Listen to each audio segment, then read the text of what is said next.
આજે ઇન્ફર્ટિલિટીના કેસ વધે છે અવારનવાર અને જે નેચરલી પ્રેગ્નન્સી પ્લાન કરવામાં તકલીફ પડે છે એની પાછળનું મેઇન રીઝન શું છે ઇન્ફર્ટિલિટી પાછળનું? 20 થી 30 વર્ષની એજ પ્રેગ્નન્સી માટે સૌથી બેસ્ટ છે.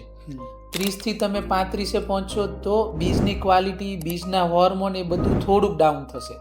35 થી એટલે ઘણા બધા પેશન્ટ એવા અમારી પાસે આજે આવી જ ગયા છે કે પહેલી પ્રેગ્નન્સીમાં અમે આઈવીએફ કર્યું અને બીજી પ્રેગ્નન્સી એકદમ નોર્મલ રીતે આવી ગઈ. ડિલિવરી એક ફિમેલ જ કરવાના છે ચાઇલ્ડની, એટલે બધા લોકોને એવું જ હોય કે ભાઈ ફિમેલની અંદર જ પ્રોબ્લેમ હશે.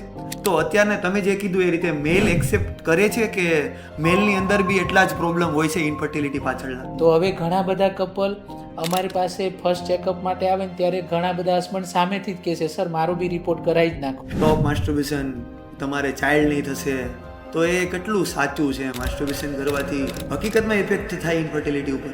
સાયન્સ પ્રમાણે માસ્ટરબેશન કરવાથી ઇન્ફર્ટિલિટી થાય એવું નથી જ. કોઈ સર રૂટીન ઓપીડીમાં કોઈ કપલ આવે ફર્સ્ટ ટાઈમ તમારી પાસે આઈવીએફની પ્રોસિજર માટે, તો એનો સૌથી વધારે મોસ્ટ કોમન ફિયર શું હોય? એમ આઈવીએફને લઈને શું ડર હોય એનો? આઈવીએફની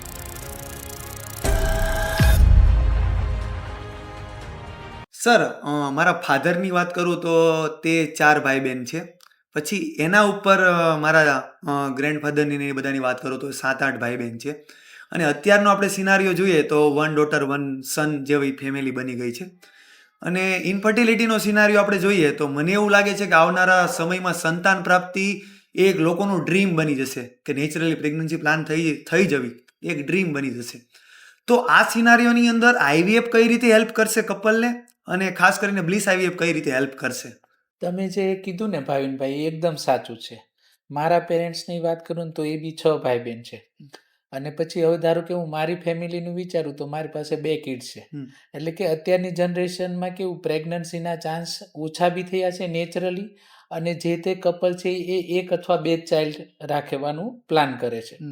અને ઘણા બધા અત્યારે મોડર્ન ટાઈમ પ્રમાણે આ એક પ્રેગ્નન્સી રહેવામાં પ્રોબ્લેમ આવે છે જેને આપણે નિસંતાનપણું કહીએ, તો એ પ્રોબ્લેમ અત્યારે ખૂબ જ વધી રહ્યો છે. તો એવા કેસમાં ખાસ કરીને આઈવીએફની ટેકનોલોજી અત્યારના ટાઈમમાં ખૂબ જ યુઝફુલ છે. એમાં અમારી જે બ્લીસ આઈવીએફ હોસ્પિટલમાં અમે અત્યારની એકદમ મોડર્ન અને લેટેસ્ટ આઈવીએફ ટેકનોલોજી સાથે કામ કરીએ છીએ, કે જેમાં વર્લ્ડની બેસ્ટ ટેકનોલોજી છે એ બધી જ અમારી પાસે છે, અને એ એડવાન્સ ટેકનોલોજીથી અમે આ કામ કરીએ છીએ. ઓકે. અને આજે ઇન્ફર્ટિલિટીના કેસ વધે છે અવારનવાર, અને જે નેચરલી પ્રેગ્નન્સી પ્લાન કરવામાં તકલીફ પડે છે એની પાછળનું મેઇન રીઝન શું છે ઇન્ફર્ટિલિટી પાછળનું? મેઇન રીઝન આપણે પુરુષ અને સ્ત્રીઓમાં બંને વાત કરીએ તો ખાસ કરીને અત્યારની લાઈફસ્ટાઈલ, અત્યારની બધાની લાઈફસ્ટાઈલ એકદમ ફાસ્ટ થઈ ગઈ છે, કોઈ પાસે ટાઈમ નથી. બીજું, અત્યારે સ્ટ્રેસફુલ લાઈફ થઈ છે, બધા વર્કિંગ કરે છે અને સ્ટ્રેસ, પૂરતી ઊંઘ નથી લેવાતી. તો એને લીધે બી આ બધી સિસ્ટમથી હોર્મોન ઇમ્બેલેન્સ થાય છે, જેનાથી સ્પર્મ અને એગની ક્વોલિટીમાં પ્રોબ્લેમ થાય છે. આ સિવાય આપણે બીજું કરીએ તો અનહેલ્ધી ફૂડ થઈ ગયું છે, જંક ફૂડ વધી ગયું છે, ફાસ્ટ ફૂડ વધી ગયું છે, જેમાં એક્સેસિવ સોલ્ટ આવશે, સુગર આવશે, એ બી હોર્મોન ઇમ્બેલેન્સ કરશે. તો આને લીધે બી પ્રોબ્લેમ થાય છે. આ સિવાય વાત કરીએ અમુક સ્પેસિફિક, તો સ્ત્રીઓમાં પીસીઓડીનો પ્રોબ્લેમ વધ્યો છે, ઓબેસિટીનો પ્રોબ્લેમ વધ્યો છે, પ્લસ અમુક થાઇરોઇડ અને બીજા હોર્મોન અસંતુલિત થાય છે, તો એને લીધે પ્રોબ્લેમ થાય છે. પુરુષોમાં ખાસ કરીને મેં જે આગળ ડિસ્કસ કર્યું એમ સ્ટ્રેસફુલ લાઈફ અને અમુક હીટ એક્સપોઝર વધ્યું છે. ઓકે. જેમ કે અંડરવેર ટાઈટ પહેરવું, પ્લસ સ્ક્રીન ટાઈમ વધારે કરવો, લેપટોપ યુઝ વધારે કરવો, મોબાઈલ રેડિયેશન, તો એને લીધે બી સ્પર્મની ક્વોલિટીમાં, મોટિલિટીમાં વધ્યું છે. આ સિવાય આપણી આજુબાજુનું એન્વાયરમેન્ટમાં બી પોલ્યુશન ઘણી વધ્યું છે, એર પોલ્યુશન વધ્યું છે. પછી આપણે બીજું કરીએ તો ફૂડમાં બી અમુક કેમિકલ પોલ્યુશન વધ્યું છે, પ્લાસ્ટિકનો યુઝ વધ્યો છે. તો આ બધી વસ્તુ મોરલેસ આપણને ઇન્ફર્ટિલિટી વધારે છે. ઓકે. અને જ્યાં સુધી હું જ્યારે નાનો હતો ને ત્યાં સુધી સમજી લો કે મને એવું મીથ હતું કે ફિમેલની અંદર જ જો કોઈને સંતાન પ્રાપ્તિ નથી થતી તો ફિમેલની અંદર પ્રોબ્લેમ હશે તો જ નહીં થતું હોય, કારણ કે ડિલિવરી એક ફિમેલ જ કરવાના છે ચાઇલ્ડની, એટલે બધા લોકોને એવું જ હોય કે ભાઈ ફિમેલની અંદર જ પ્રોબ્લેમ હશે. તો અત્યારને તમે જે કીધું એ રીતે મેલ એક્સેપ્ટ કરે છે કે મેલની અંદર બી એટલા જ પ્રોબ્લેમ હોય છે ઇન્ફર્ટિલિટી પાછળના? અત્યારનો ટાઈમ આખો પહેલાં કરતાં ચેન્જ થઈ ગયો છે. એમાં અત્યારે અમે સર્વે બી કર્યું. જ્યારે અમે સ્ટડી કરતા હતા ને ત્યારે તમે કીધું એમ સાચું હતું. આજથી 17 થી 20 વર્ષ પહેલાં કે ફિમેલમાં ઇન્ફર્ટિલિટીના પ્રોબ્લેમ્સ વધારે હતા, મેલમાં ઓછા હતા. પણ લાસ્ટ 15 યરથી અમે સર્વે કર્યો ને તો એ આખો રેશિયો ચેન્જ થાય છે. 50-50%. ઇવન 50% પુરુષો ઇન્ફર્ટિલિટી કે પ્રેગ્નન્સી નથી રહેતી એના માટે જવાબદાર છે અને Okay. 50% સ્ત્રીઓમાં. આનું મેઇન કારણ અત્યારે કરીએ તો ખાસ કરીને સ્મોકિંગ છે, આલ્કોહોલ ડ્રિંકિંગ છે અને અનહેલ્ધી લાઇફસ્ટાઇલ છે અને ફાસ્ટ ફૂડ છે, સ્ટ્રેસફુલ લાઈફ છે, પૂરતી સ્લીપ નથી, કેમિકલ પોલ્યુશન છે, એન્વાયરમેન્ટ પોલ્યુશન છે. આ બધી વસ્તુને લીધે મેલ ફેક્ટરમાં ઘણો બધો જ પ્રોબ્લેમ ચાલુ થયો છે. ઓકે, તમે જે ફેક્ટર કીધા એમાંથી જો એક તો ફૂડ થઈ ગયું, લાઈફસ્ટાઈલ થઈ ગઈ આપણી, પછી અને એક વારંવાર રિપીટ થાય છે તે છે સ્ટ્રેસ. તો મારો ક્વેશ્ચન એ જ હતો કે એ કમ્પેરિઝન કરીએ આપણે, લાઈફસ્ટાઈલ છે, એટમોસ્ફિયર છે, ફૂડ છે, અને એના કમ્પેરિઝન આપણે સ્ટ્રેસ સાથે કરીએ તો સ્ટ્રેસ કેટલું ઇફેક્ટ કરે છે ઇન્ફર્ટિલિટી માટે, અને ખાસ કરીને આઈવીએફની પ્રોસિજરમાં કેટલું ઇફેક્ટ કરે? સ્ટ્રેસ એવું છે કે કોઈ પણ મેલ અથવા તો ફિમેલ સ્ટ્રેસનું લેવલ વધશે એટલે આપણા બોડીની અંદર અમુક કોર્ટિઝોલ હોર્મોન્સ આવે છે, એનું લેવલ વધશે. એટલે એ કોર્ટિઝોલ હોર્મોનને લીધે બાકીના બોડીના બધા હોર્મોન ડિસ્ટર્બ થશે. ફર્ટિલિટી માટે જ આપણે વાત કરીએ તો પુરુષ બીજ એટલે કે શુક્રાણુ અને સ્ત્રી બીજ એટલે કે એગ, એ બંનેના રિલીઝ માટે, એને બનવા માટે, એની સારી ક્વોલિટી માટે હોર્મોન મેલ અને ફિમેલમાં બેલેન્સમાં રહેવું જરૂરી છે.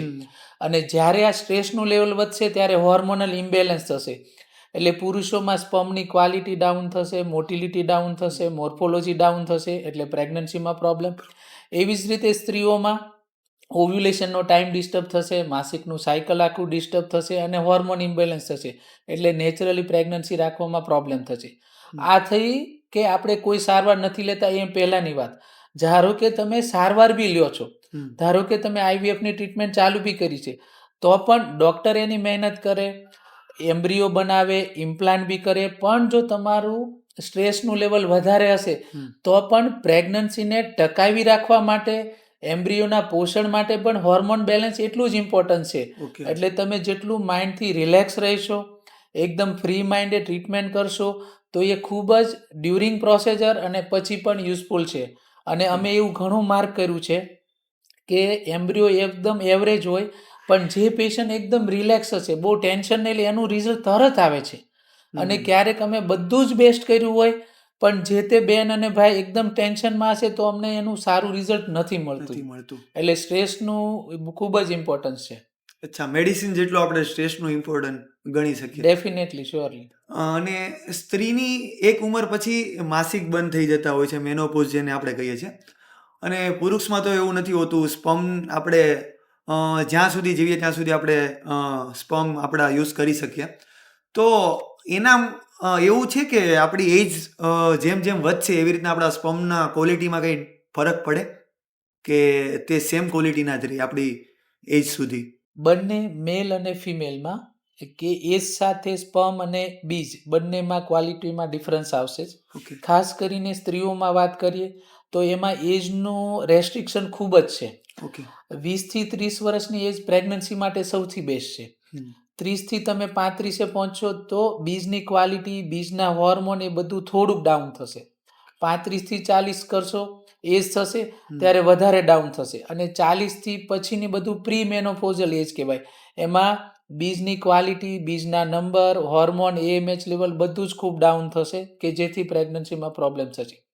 જ્યારે પુરુષોમાં વાત કરીએ તો એમાં બી એકોર્ડિંગ ટુ એજ ધીમું તો થશે, સ્પર્મની ક્વોલિટી, મોટિલિટી, બટ એ જે 40ની જગ્યાએ 50 વર્ષ પછી થશે, અમુકમાં 60 વર્ષ પછી થશે. એટલે કે જેમ એજ વધશે એમાં સ્પર્મના નંબર, ક્વોલિટી અને મોર્ફોલોજી ડાઉન તો થશે જ. તો કોઈ ઓપ્શન ખરા, મતલબ કે આપણે સ્પર્મ, મારે એઝ અ મેલ સ્પર્મ મારે લેટ મેરેજ કરવા છે, મારે સ્પર્મ અત્યારની એજના પ્રિઝર્વ કરવા છે, તો ટેકનોલોજી એવી અને હું કેટલા ટાઈમ સુધી એ સ્પર્મને યુઝ કરી શકું? આપણે પુરુષો અને સ્ત્રીઓમાં બંનેમાં વાત કરીએ તો બંનેમાં સ્પર્મ ફ્રીઝિંગ અને એગ ફ્રીઝિંગ બંનેમાં સેમ ટેકનોલોજી અત્યારે આવી ગઈ છે. પુરુષોમાં તમે સ્પર્મ ફ્રીઝિંગ કરી શકો અને એ સ્પર્મ ફ્રીઝિંગ અત્યારે આ ગવર્મેન્ટ ઓફ ઇન્ડિયાના રૂલ્સ પ્રમાણે 10 વર્ષ સુધી તો ફ્રીઝિંગની પરમિશન છે જ ઓકે બાય ગવર્મેન્ટથી. બટ અમારા એક્સપિરિયન્સ પ્રમાણે તમે અનલિમિટેડ યર્સ સુધી સ્પર્મ ફ્રીઝિંગ કરી શકો. ઓકે સ્પર્મ ફ્રીઝિંગ અને એગ ફ્રીઝિંગની ટેકનિકને વિટ્રિફિકેશન કહેવાય અથવા તો ક્રાયો પ્રિઝર્વેશન. એમાં -196 ટેમ્પરેચરે સ્પર્મ અને એગ ફ્રીઝ કરવામાં આવે છે અને એ ટેમ્પરેચર જ્યાં સુધી તમે મેન્ટેન રાખશો ત્યાં સુધી તમારા સ્પર્મ અને એગ પ્રિઝર્વ રહેશે. ઓકે અને આ ટેકનોલોજી આપણા બ્લીસ આઈવીએફમાં આ ટેકનોલોજી જ્યારથી બ્લીસની શરૂઆત થઈ છે 2015થી ત્યારથી અમે રેગ્યુલર આ ટેકનોલોજી યુઝ કરીએ છીએ અને આ ટેકનોલોજીએ જ અત્યારે અમારું રિઝલ્ટ એકદમ હાઈએસ્ટ કરીને આપ્યું છે.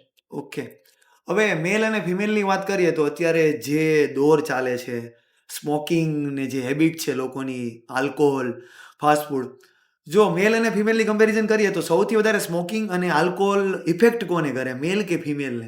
એમ જોવા જઈએ તો આ બધી બેડ હેબિટ છે. સ્મોકિંગ આલ્કોહોલ બધી બંનેને જ ખરાબ અસર કરશે જ. બટ અમે એક સાયન્ટિફિકલી ઓબ્ઝર્વ કર્યું છે કે ફિમેલ્સમાં વોટર લેવલ ઓછું હોય છે અને અમુક જે આલ્કોહોલ માટેનું જે મેટાબોલિઝમ માટેના એન્ઝાઇમ હોય છે ને એ ઓછા હોય છે. ઓકે તો ધારો કે કોઈ ફિમેલ્સ આલ્કોહોલ કન્ઝમ્પશન કરશે તો એમાં આલ્કોહોલ લેવલ બ્લડમાં રેપિડલી ઇન્ક્રીઝ થશે અને એનો ડાયજેસ્ટિવ એન્ઝાઇમ ઓછા છે એટલે એ વધારે ટાઈમ સુધી મેન્ટેન રહેશે. ઓકે એટલે જો આલ્કોહોલ બોડીમાં વધારે ટાઈમ સુધી મેન્ટેન રહ્યું તો એ શું કરશે બોડીના બધા જ હોર્મોન ડિસ્ટર્બ કરશે એટલે પાછું એગની ક્વોલિટી ખરાબ થશે, ઓવ્યુલેશનનો ટાઈમ ડિસ્ટર્બ થશે, મેન્સ્ટ્રુઅલ સાયકલ ડિસ્ટર્બ થશે અને ઇન્ફર્ટિલિટીમાં વધારો થશે. ઓકે એટલે આમ જોવા જઈએ તો મેલ ફિમેલ બંનેમાં પણ ફિમેલમાં એ વધારે નુકસાનકારક છે. ઓકે અત્યાર સુધીના જે પણ તમે ફેક્ટરની વાત કરી ફૂડ છે પછી લાઈફસ્ટાઈલ છે એટમોસ્ફિયર છે હવે એ ફેક્ટરની અંદર જ હું રહું છું અથવા તો કોઈ કપલ રહે છે એને ખબર છે કે હવે મારા એગની ક્વોલિટી ખરાબ થઈ ચૂકેલી છે બાય રિપોર્ટ અથવા પોતાની જાતથી અથવા તો મારા સ્પર્મની ક્વોલિટી ખરાબ થઈ ગઈ છે તો હવે એને ઇમ્પ્રૂવ કઈ રીતે કરવી? જેમ તમે કીધું તમારા સવાલની અંદર જ જવાબ છે કે જે ફેક્ટર તમને પોતાને ખબર પડી કે આ ફેક્ટરથી પ્રોબ્લેમ છે તો એ બધી વસ્તુ સ્ટેપ બાય સ્ટેપ તમારે રિમૂવ કરવી પડશે. ધારો કે તમાકુનું સેવન કરો છો બંધ કરો, આલ્કોહોલ બંધ કરી દો, સિગરેટ સ્મોકિંગ કરો છો બંધ કરી દો. આની સામે હેલ્ધી હેબિટ ડેવલપ કરો, રેગ્યુલર એક્સરસાઇઝ કરો, વોકિંગ કરો. પછી સ્ટ્રેસફુલ લાઈફ છે તો તમે કંઈક યોગા જોઈન કરો, મેડિટેશન કરો, તમારું પોતાનું ડેઇલીનું શિડ્યુલ એવું કરો કે 1 કલાક એના પાછળ ફાળવો કે એમાં એક્સરસાઇઝ કરો, તમે મેડિટેશન કરો, માઇન્ડને બેલેન્સ કરો. પ્લસ આપણે જે વાત કરી કે પૂરતી ઊંઘ નથી તો તમારું શિડ્યુલ બી કરો કે રાતે ડિસાઇડ કરો કે તમારે 10 કે 11 વાગે સૂઈ જ જવાનું છે. ફોન સાઈડ ઉપર મૂકી દો તો પૂરતી ઊંઘ લઈ લો એટલે આ તમે 7 થી 9 કલાક જેવી ઊંઘ લેવી જરૂરી છે. તો આ બધા ચેન્જીસ કરી શકો. આ સિવાય ધારો કે બીજું આપણે ડાયટની વાત કરી તો જંક ફૂડ છે, ફાસ્ટ ફૂડ એવોર્ડ કરવા જોઈએ 100%. આની સામે હેલ્ધી ફૂડ છે ધારો કે લીલા શાકભાજી, બધા તાજા, બધા ફ્રૂટ્સ જે અત્યારે સિઝન પ્રમાણે અવેલેબલ છે એ. એની સિવાય બીજા આપણે ડ્રાય ફ્રૂટ્સ કે બદામ છે, અખરોટ છે, કાજુ છે એ પ્રોટીનનો સારો સોર્સ એટલે કે આપણા બધા જ કઠોળ આવે એમાં મગ છે, ચણા છે, મઠ છે એ બધું. પ્લસ દૂધની બધી પ્રોડક્ટ્સ દૂધ છે, દહીં છે, પનીર છે, આ બધી વસ્તુ યુઝફુલ. ઇવન અમુક ઓવાકાડો છે, અમુક સીડ્સ છે, સોયા સીડ્સ છે, સનફ્લાવર સીડ છે તો આ બધાની અંદર એન્ટીઓક્સિડન્ટ સારા હોય છે. અમુક બેરીઝ છે, બ્લુબેરીઝ છે તો એવા બધા ફ્રૂટ્સની અંદર એન્ટીઓક્સિડન્ટ સારા હોય છે. એન્ટીઓક્સિડન્ટ એક એવું છે કે જે બીજ અને સ્પર્મ બંનેની ક્વોલિટીમાં ખાસ ઇમ્પ્રૂવ કરે છે. આ સિવાય અમુક વિટામિન છે, વિટામિન સી, વિટામિન ઈ. ધારો કે બધા આપણે ખાટી વસ્તુ લઈએ, ખાટા બધા ફ્રૂટ્સ તમે લો તો વિટામિન સી પુષ્કળ મળી જશે, રાઈટ. પછી વિટામિન ડી જે આપણને નોર્મલ સનલાઇટમાં મળે છે એ પણ ખૂબ જ જરૂરી છે. પછી ઝીંક છે, આયર્ન છે, આયર્ન માટે લીલા શાકભાજી છે, બનાના છે, ગોળ છે. તો શોર્ટમાં બધા વિટામિન્સ લો, બધા એન્ટીઓક્સિડન્ટ લો અને બધા પ્રોટીન્સ લો. તમે હેલ્ધી ડાયટ લેશો તો તમારું સ્પર્મને એગની ક્વોલિટી ડેફિનેટલી સુધરશે જ. કોઈ સર રૂટીન ઓપીડીમાં કોઈ કપલ આવે ફર્સ્ટ ટાઈમ તમારી પાસે આઈવીએફની પ્રોસિજર માટે તો એનો સૌથી વધારે મોસ્ટ કોમન ફિયર શું હોય એમ આઈવીએફને લઈને શું ડર હોય એનો? અત્યારના કપલ્સમાં આઈવીએફને લઈને ઘણા બધા ક્વેશ્ચન હોય છે અને એક માઇન્ડમાં ડર જ હોય છે. આઈવીએફ શબ્દથીની પ્રોબ્લેમ છે, ટેસ્ટ ટુ બેબીની સારવારમાં શું શું હશે એ બી એક પ્રોબ્લેમ હોય છે. ખાસ કરીને છે ને આઈવીએફમાં અમુક અંધશ્રદ્ધા ને વહેમ વધારે છે કે આઈવીએફની પ્રોસેસ આપણા શરીરને બગાડી નાખશે. ઓકે આઈવીએફમાં બહુ બધા ઇન્જેક્શન લેવા પડશે, ઓકે એટલે આ બધા ઇન્જેક્શનની ઘણી બધી સાઈડ ઇફેક્ટ થશે, આપણું વજન વધી જશે. પ્લસ આ પ્રોસેસથી મને પ્રેગ્નન્સી આવશે કે નહીં, પહેલાં ત્યાં બી ક્વેશ્ચન હોય છે. ઓકે પ્લસ મારું બાળક આવ્યું તો એ સારું આવશે કે નહીં, એ નોર્મલ જેવું હશે કે એબનોર્મલ હશે, એમાં કંઈ ખોડખાપણ હશે કે નહીં, પ્લસ એ મારા જેવું દેખાતું હશે કે નહીં, એવા ઘણા બધા ક્વેશ્ચન હોય છે. આ બધા મિથ છે એક. હા, આ બધા શ્યોર મિથ છે. આઈવીએફની ટેકનોલોજી હું સરળ ભાષામાં સમજાવું ને તો જે કુદરતી પ્રેગ્નન્સી જે તે કપલને નથી રહેતું, એણે સાયન્સે એવી ટેકનોલોજી કરી છે કે પોતાના જ બીજ પોતાના જ સ્પર્મથી લેબની અંદર તમારું બાળક રેડી થાય અને એ બાળક અમે જે તે સ્ત્રીના ગર્ભાશયમાં મૂકી દઈએ. આમાં આપણું પોતાનું જ બાળક આવે છે. પ્લસ આમાં અમે એડવાન્સ એ બી કર્યું કે જ્યારે બી અમે બાળક બનાવવા બેસીએ ત્યારે એકથી વધારે બાળક બને છે. કોઈ પેશન્ટમાં 5 બને, કોઈમાં 10. તો અમને બી એક સિલેક્શનનો ઓપ્શન રહે કે આમાં બેસ્ટ ક્વોલિટીવાળું બાળક કયું છે, તો એ જ અમે ઇમ્પ્લાન્ટ કરીએ, જેથી જે ખોડખાપણવાળા બાળક એ ઓછા થઈ જશે.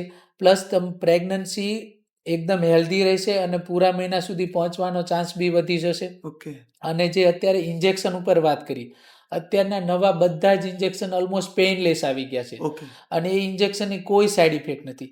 ઇવન દરેક ઇન્જેક્શન પેશન્ટ પોતે જાતે એમના પેટ ઉપર લઈ શકે છે, એટલે ઇન્જેક્શન માટે કોઈ ડૉક્ટર નર્સ પાસે બી જવાની જરૂર નથી.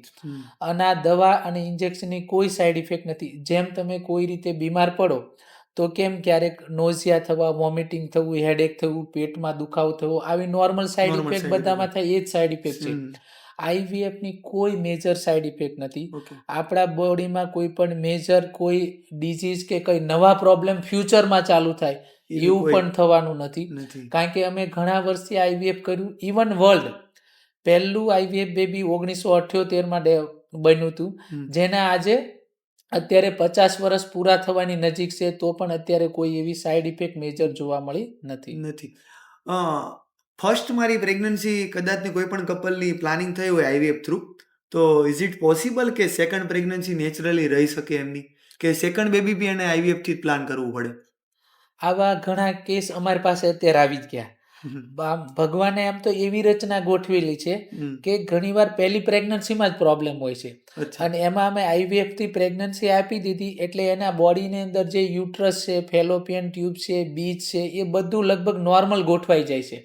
એટલે ઘણા બધા પેશન્ટ એવા અમારી પાસે આજે આવી જ ગયા છે કે પહેલી પ્રેગ્નન્સીમાં અમે આઈવીએફ કર્યું અને બીજી પ્રેગ્નન્સી એકદમ નોર્મલ રીતે આવી ગઈ, એમાં કોઈ પ્રોબ્લેમ આવી જ નથી. એટલે એ ભગવાનની એક રચના છે કે સિસ્ટમ બગડી હતી, એ આઈવીએફ સુધારી દીધી એમ. એટલે તમને હેલ્પ કરે છે, નહીં કે તમને સાઈડ ઇફેક્ટ? ડેફિનેટલી હેલ્પ કરશે જ. આ તમે ફર્સ્ટ બેબીની જે વાત કરી ને, એ મેં વાંચેલું બી કે એને અત્યારે લગભગ 2 કે 3 સંતાન બી છે ને, એ બી નેચરલી એમને પ્લાન થઈ છે એ પ્રેગ્નન્સી. તો આઈવીએફની અંદર સર તમે કીધું મલ્ટિપલ ઇન્જેક્શન લેવા પડે છે, તો કેમ, વાય મલ્ટિપલ ઇન્જેક્શનની જરૂર કેમ પડે છે? કેમ કે નેચરલી તો એમને પ્લાન થઈ જતી હોય છે, તો આઈવીએફમાં કેમ? નેચરલી કોઈ પણ સ્ત્રીમાં એક બીજ હંમેશા બનતું હોય છે, અને આઈવીએફની ટેકનોલોજીમાં અમે એક કરતાં વધારે બીજ બનાવવા માંગતા હોઈએ, એટલે એમાં હોર્મોનનો ડોઝ નોર્મલ કરતાં વધારે આપવો પડે. તો નોર્મલ હોર્મોન કરતાં વધારે ડોઝ આપવા માટે આઈવીએફ એટલે કે હોર્મોનના ઇન્જેક્શન જ હોય છે. આ હોર્મોનના ઇન્જેક્શન દરેક સ્ત્રીઓને બોડીમાં પોતાના નોર્મલ હોય છે, એ સેમ સિમિલર ઇન્જેક્શન આપવામાં આવે. અને આ ઇન્જેક્શનથી ફાયદો એ થાય છે કે એકની જગ્યાએ 5, 7, 10, 15 બીજ ડેવલપ થતા હોય છે, જેનાથી આપણે બાળક વધારે બનાવી શકીએ. અને બાળક વધારે બનશે તો આપણને સિલેક્શન માટે ઓપ્શન રહેશે આમાંથી બેસ્ટ બાળક કયું છે, અને એ આપણને આઈવીએફમાં રિઝલ્ટ સારું આપશે. અને આઈવીએફનો એપ્રોક્સ સક્સેસ રેટ કેટલો છે? આઈવીએફનો ઓવરઓલ સક્સેસ રેટ ગણીએ તો મોસ્ટલી મારા નોલેજ પ્રમાણે 60 to 80% આઈવીએફનો સક્સેસ રેટ છે, રાઈટ. અને એટલીસ્ટ 35ની નીચે એ જ છે, એ બધામાં આ સક્સેસ રેટ મેન્ટેન એક જ સાયકલમાં આવી જશે. કોઈક કેસ એવા ડિફિકલ્ટ આવશે તો એમાં ક્યારેક સેકન્ડ સાયકલ અથવા થર્ડ સાયકલ કરવી પડશે. પણ જે તે પેશન્ટની એજ વધારે છે, ધારો કે 35 પ્લસ છે, નિયર 40 છે, 40 પ્લસ છે, તો એમાં સક્સેસ રેટ આ અંદાજે હું 40 થી 60 સુધીનો ગણી શકું. ઓકે. સર તમે કીધું એમ કે 50-50% રેશિયો થઈ ગયો છે મેલ અને ફિમેલનો ઇન્ફર્ટિલિટી માટે. તો હવે મેલ એકચ્યુઅલમાં જે મર્દ છે એ એક્સેપ્ટ કરે છે કે નહીં કે ઇન્ફર્ટિલિટી માટે હું બી જવાબદાર છું એમ? હવેના ટાઈમમાં મેલ એટલે કે પુરુષો પોતે એક્સેપ્ટ કરવા માંડ્યા છે કે પુરુષોમાં બી પ્રોબ્લેમ છે કે જેને લીધે પ્રેગ્નન્સી નથી. અમારા ઓબ્ઝર્વેશન પ્રમાણે 50% મેલ જવાબદાર છે જ તે. અત્યારે આમ તો જોઈએ તો સોશિયલ મીડિયાનો યુઝ, ડૉક્ટરો દ્વારા એજ્યુકેશન, આ સોશિયલ મીડિયા ઉપર એજ્યુકેટેડ બધી રીલ્સ Reels. વાયરલ થાય છે, પોડકાસ્ટ રિલીઝ થાય છે, ઇવન ન્યૂઝપેપરમાં, ન્યૂઝ ચેનલમાં કે આજે ઇન્ફર્ટિલિટી, મેલ ઇન્ફર્ટિલિટી બધું જ ડિસ્કસ થાય છે. તો એને લીધે પુરુષો હવે પોતે એક્સેપ્ટ કરવા માંડ્યા છે કે અમે પણ રિસ્પોન્સિબલ છીએ કે પ્રેગ્નન્સી રહેવામાં. તો હવે ઘણા બધા કપલ અમારી પાસે ફર્સ્ટ ચેકઅપ માટે આવે ને ત્યારે ઘણા બધા હસબન્ડ સામેથી જ કહે છે, સર મારું બી રિપોર્ટ કરાવી જ નાખો. એટલે કે મારું સિમેન એનાલિસિસ ચેકઅપ માટે આપી દો. એટલે ટ્રીટમેન્ટ ટાઈમસર ચાલુ થાય અને જેટલું અર્લી ટ્રીટમેન્ટ થશે એમ એટલું રિઝલ્ટ સારું મળશે. ઓલું અમે ફિમેલનું ઇવેલ્યુએશન કરી નાખ્યું, બધું નોર્મલ આવ્યું, પછી મેલનું ચેકઅપ કર્યું તો આપણે 3-4 મહિના ગુમાવ્યા બી ખરા અને છેલ્લે ખબર પડી કે મેલમાં પ્રોબ્લેમ છે, Sperm માં એટલે problem આપણી ટ્રીટમેન્ટ લેટ થઈ. અને ઘણા બધા રીલ સર મેં એવા બી જોયેલા છે કે ભાઈ સ્ટોપ માસ્ટરબેશન, તમારે ચાઇલ્ડ નહીં થશે. તો એ કેટલું સાચું છે? માસ્ટરબેશન કરવાથી હકીકતમાં ઇફેક્ટ થાય ઇન્ફર્ટિલિટી ઉપર?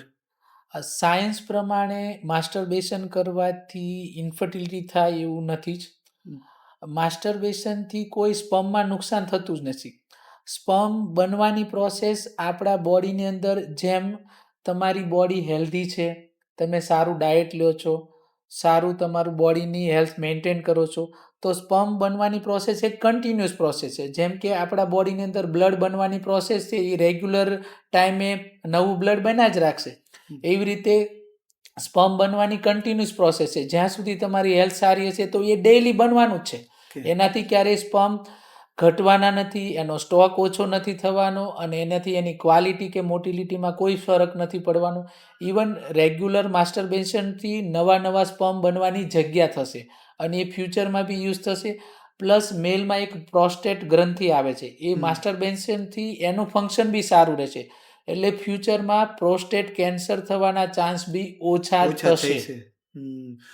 આજે તમે મારા વાઈફનું એક ફ્રીઝ કરી લીધું અને મારા સ્પર્મ મેં ફ્રીઝ કરાવ્યા, તો પછી આફ્ટર 5 યા 7 યર હું પ્લાન કરું છું પ્રેગ્નન્સી મારે હવે રાખવી છે, તો પછીની પ્રોસેસ શું હોય છે? ધારો કે કોઈ પણ કપલ્સ, ધારો કે જે હસબન્ડ અને વાઈફ બંને ધારો કે એગ અને સ્પર્મ ફ્રીઝ કરાવે છે, તો હું આ પર્સનલી એવું સજેસ્ટ કરીશ કે તમારે એગ અને સ્પર્મ ફ્રીઝ કરવાને બદલે તમારા એમ્બ્રિયો બનાવીને જ ફ્રીઝ કરી દેવાના. એટલે કે તમારા બાળક જ બની ગયા અને એ સ્ટોર કરી દેવાના. હવે જ્યારે તમે એવું બંને વિચારો મેન્ટલી, ફિઝિકલી બંને રીતે કે હવે અમારે બાળક જોઈએ છે, તમારી કેરિયરમાંથી એવું થોડાક રિલેક્સ થવા માંગો છો, ફ્યુચરનું તમારા સંતાન વિશે વિચારો છો, ત્યારે જે આપણે 5 વર્ષ પહેલાં કે જે એમ્બ્રિયો બનાવે છે એ તમે ટ્રાન્સફર કરો અને પ્રેગ્નન્સી રાખી શકો છો. જ્યારે કોઈ પણ પુરુષ અથવા સ્ત્રી જેના મેરેજ નથી થયા, લિવ ઇન રિલેશનમાં છે અથવા તો હજી સિંગલ છે અને હજી કેરિયર પાછળ છે, તો એ લોકોએ સેપરેટલી પોતાના સ્પર્મ ફ્રીઝ કરાવે અને એગ ફ્રીઝ કરાવે, એ બેટર ઓપ્શન છે. જ્યારે કોઈ કપલ મેરિડ છે તો એમને આઈ થિંક એમ્બ્રિયો ફ્રીઝ કરાવવા વધારે સારા યુઝફુલ છે. ઓકે. અને આ એમ્બ્રિયો બી સ્ટીલ આપણે કોઈ પણ ટાઈમ સુધી, કેટલા બી ટાઈમ સુધી ફ્રીઝ રાખી શકીએ? એ સ્પર્મ ફ્રીઝિંગ, એગ ફ્રીઝિંગ અને એમ્બ્રિયો ફ્રીઝિંગ, આ ત્રણેયમાં એમ્બ્રિયો ફ્રીઝિંગની ટેકનોલોજી સૌથી એડવાન્સ છે અને એનું રિઝલ્ટ સૌથી બેસ્ટ છે. કારણ કે એમ્બ્રિયો પાવરફુલ સ્ટ્રક્ચર છે, એને ઘણા બધા લાંબા સમય સુધી બી રાખશું તો એ ડેમેજ નહીં થાય. ધારો કે સ્પર્મ અને એગ હજી થોડા ઇમેચ્યોર હોય તો એને લાંબા સમયથી એની ક્વોલિટી થોડીક ડાઉન થઈ શકે, બટ એમ્બ્રિયો તો હંમેશા પાવરફુલ રહેશે. ઓકે. અને લાસ્ટ ક્વેશ્ચન મારો એ છે સાહેબ કે લેટેસ્ટમાં લેટેસ્ટ ટેકનોલોજી બ્લિસ પાસે કઈ છે, અને હું એઝ અ પેશન્ટ અથવા તો એઝ અ વ્યુઅર હું શું આશા રાખી શકું કે લેટેસ્ટ આઈવીએફની અંદર શું આવવાનું છે હવે, તો શું આવી શકે? બ્લિસ પાસે ખાસ લેટેસ્ટ ટેકનોલોજીની વાત કરીએ તો અમારી પાસે અમુક સ્પર્મની એડવાન્સ ટેકનિક છે. એની વાત કરું તો એક ઇમ્સી એટલે શું?